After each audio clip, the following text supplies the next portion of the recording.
Waktu kecil dulu mereka menertawakan, mereka panggilku gajah, ku marah, ku marah.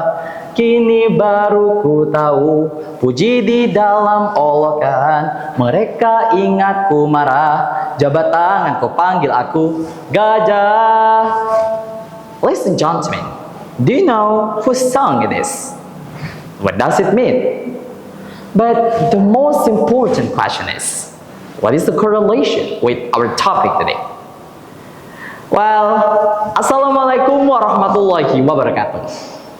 The honorable judges, educators, and all of audience. Our topic today is the role of Islamic boarding school student or Santri in tackle bullying and violence.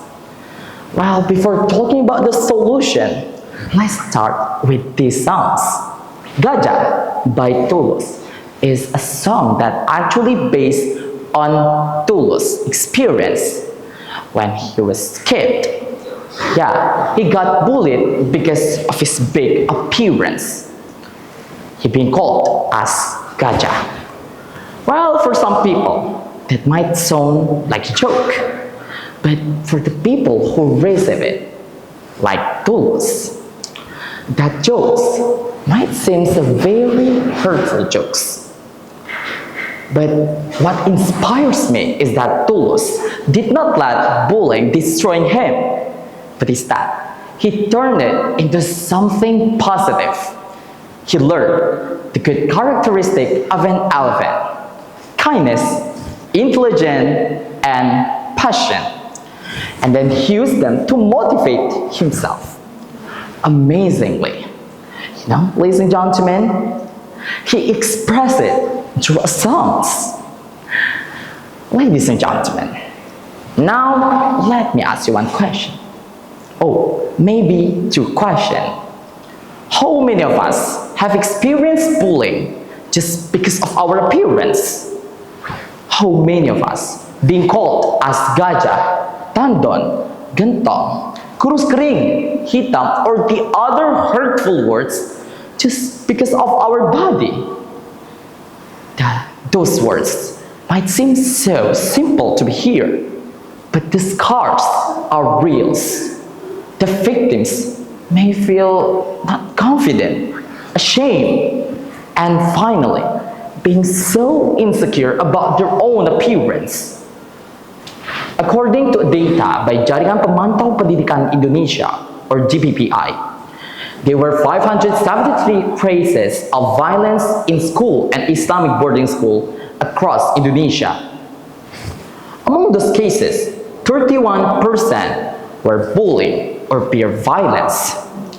The consequences of bullying and violence are serious. Studies show that the victims of bullying have a much higher risk for getting a mental health problem, depression, post-traumatic stress, and the decrease of academic performance.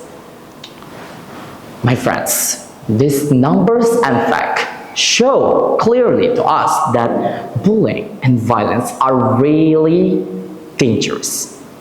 They are the danger that threaten the safety and the future of student self, including Santri in Islamic boarding school. While inside Islamic boarding school, the situation can be more delicate. Why? Sharing dormitories and routines means that when bullying happens, the victims may feel powerless and afraid to report it. But as a Santri, we must be more aware, because our teachings calls us to protect one for another, not only ourselves. So from here, we should learn not only from tools, but our responsibility as a Santri itself. Ladies and gentlemen, like Tulus, some people manage to stay positive after being bullied, while they become more stronger than before. But honestly, not all people can do that. Not everyone can do that. Many become stressed, worthless, and even think to harm themselves. So ladies and gentlemen, we have to tackle this problem fastly as we can. But the question is, how we as a Santri play our role to tackle it? First, don't take bullying to your heart. As a Santri, we are taught tawakal and sabar. Remember, innallaha ma'as-sabirin. Allah is always with a passionate people. Second, don't stay silent when you see bullying and violence in your dormitories. Yes, protecting other people is our amanah too. And the last is, prove the bully that they wrong. Remember these quotes: whoever tries to bring you down is already below you. Well, ladies and gentlemen, as a Santri, let's create and make a community that against bullying and violence. Let's create a better place and dormitories where everyone feels safe and accepted. Indonesian future generation, let's create a surrounding where there is no bullying surrounds us. Maybe that's all from me. Thank you very much for your kind attention. My name is Vidic and see you as the winner. And the last I say, wassalamualaikum warahmatullahi wabarakatuh.